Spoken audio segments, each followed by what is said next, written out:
No one from among the family members of Rizal knew his departure for Spain, except Paciano, Saturnina, his uncle Antonio Rivera, and a few friends. This trip was kept secret to avoid detection by Spanish authorities, especially the friars. His brother Paciano did everything to ensure the Rizal can leave the country secretly. He secured Rizal's passport with the name Jose Mercado. He stayed in Manila for 2 days and then proceeded to Pasig River to board the steamer Salvadora, bound for Singapore. After 1 week of sailing, the steamer docked at Singapore. Rizal stayed at Singapore for 2 days.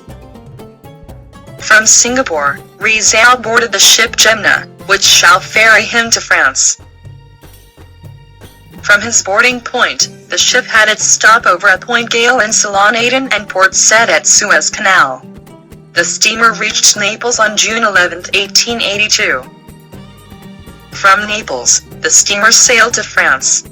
It docked at the harbor of Marseille on June 12, 1882. From Marseille, Rizal took the train for Barcelona. He reached the city, his entry point to Spain, on June 15, 1882. Rizal's trip to Barcelona had important consequences for him. First, there was a sudden change in his religious outlook. He started becoming inattentive to saints. A second change in Rizal was the melting down of his social complex. He was able to get along well with Spaniards and with other nationals who were with him on the vessel.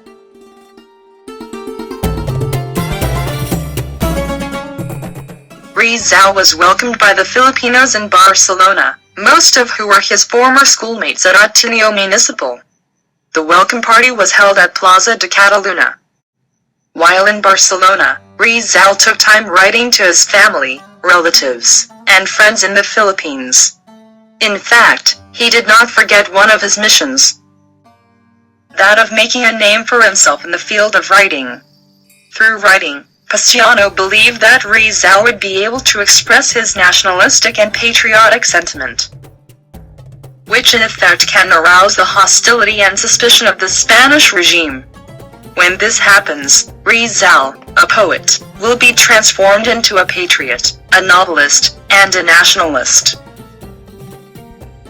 Upon arriving at Barcelona, Rizal commenced his writing of nationalistic articles. The first of these articles was the essay entitled El Amor Patrio, or Love of Country. Rizal wrote this when he was still 21 years old, under the pseudonym Laong Laan. It came out on August 20, 1882 in the Jeriong Tagalog in Manila. For the first time, he used the term tierra extranjera, or foreign land, in referring to Spain. El Amor Patrio was Rizal's first nationalistic article where he urged the Filipinos to love their motherland. For Rizal, loving one's country was the greatest, most heroic and sublime or disinterested sentiment a person could have. He directly challenged Filipinos to sacrifice for the welfare of the country. Filipinos have to sacrifice their youth, pleasures, splendor of genius, and even their life. Filipinos, according to Rizal, should not fear losing their lives because they are going to live their country to immense fortunes, namely, liberty and glory. After the El Amor Patrio, Rizal stopped producing nationalistic articles. His unproductiveness could be attributed to 3 factors, namely, the opposition of his mother, the difficulty of recognition in a foreign country, and his desire to finish his studies.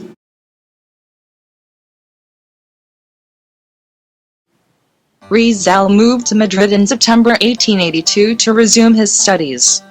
He enrolled in philosophy and letters and licentiate medicine at the Universidad Central de Madrid. Even with his busy schedule, he still managed to take lessons in painting and sculpting at the Academia de San Fernando, fencing at the School of Sands in Carbonell, and lessons in German, English and French in Madrid Ateneo. He even contemplated taking an exam in Roman law for possible enrollment in law. Rizal passed the examination in Greek, Latin and world history, and at the same time he was awarded the degree of licentiate in medicine for passing the medical examination. He failed to get his doctorate's diploma due to his failure on paying the fee for the presentation in defense of his thesis, which was the final requirement of the course. With his achievement in his studies, Rizal was still not satisfied. He sees Madrid as Manila when it comes to educational system. Rizal completed half of Noli Me Tangere. Rizal took time to associate with the Filipino expatriates in Madrid despite his busy schedule. Here, he met Pedro Paterno, Graciano Lopez Jaina, Gregorio Sanciano, Juan Luna, Felix Hidalgo, Marcelo del Pilar, and a lot more. He became closely associated with Jaina and del Pilar. The three of them later on came to be called the triumvirate of the propaganda movement. He learned that his fellow expatriates formed the Círculo Hispanos Filipino. The group knew about Rizal's skills in writing, so he was asked to contribute a few lines to the review published by the club. He gave a poem entitled Me Piden Versos. They asked me for verses in English. Rizal wrote to Don Francisco about the Círculo Hispano. Later on, he told his father that the society has disintegrated due to the differences between the young student expatriates and the retired colonials. Rizal was already feeling the effect of hardships in Calamba. Rizal's family's finances turned from bad to worse due to crop failures. The result of this was a delay in his monthly stipend. While living in Madrid, Rizal got exposed to liberal ideas and to the value of freedom of an individual when it comes to religion and expression. He was overwhelmed by their progressive ideas on politics, government and religion. He joined the Masonry for these reasons: association with many Masons, the abuses committed by the friars against the Filipinos, and the possible assistance the Masons can extend him in his struggle against Spanish tyranny and oppression. Rizal then became the Master Mason in Lodge Solidaridad on November 15, 1890. The expatriates always visited the house of Don Pablo Ortega y Rey on Saturday evenings. Rizal and his constituents played and laughed with Consuelo and Pilar, Don Pablo's daughters. Rizal then got attracted to Consuelo, gave her flowers which she much appreciated. She fell in love with him, but they can't have a relationship, because Rizal was still engaged with Leonor Rivera and Consuelo was Eduardo de Leche's woman. Before leaving Madrid, Rizal made a poem for Consuelo, A la Señorita. A banquet was tendered at the Café Ingles on June 25, 1884, because his two expatriates, Juan Luna and Felix Hidalgo, emerged winners in the 1884 Madrid Exposition.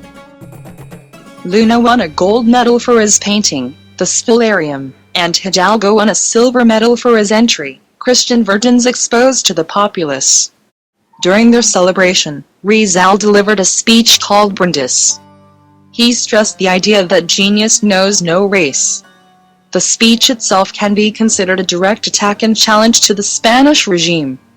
Luna and Hidalgo's paintings were reflections of the reality of politics, society, and moral life of the Filipinos under the Spanish conquerors. The paintings clearly showed humanity in severe ordeal, humanity unredeemed, and reason and idealism in an open struggle with fanaticism and injustice. It indirectly called for reforms in the Philippines.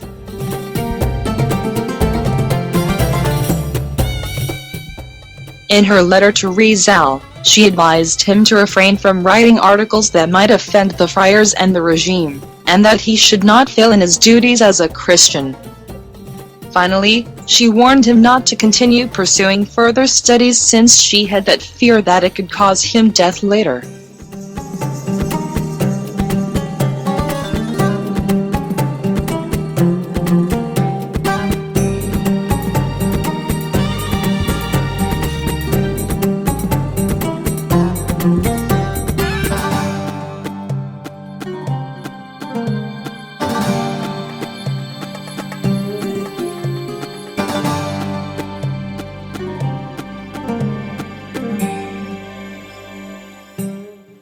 From his response to his mother, we can see a new Rizal has emerged.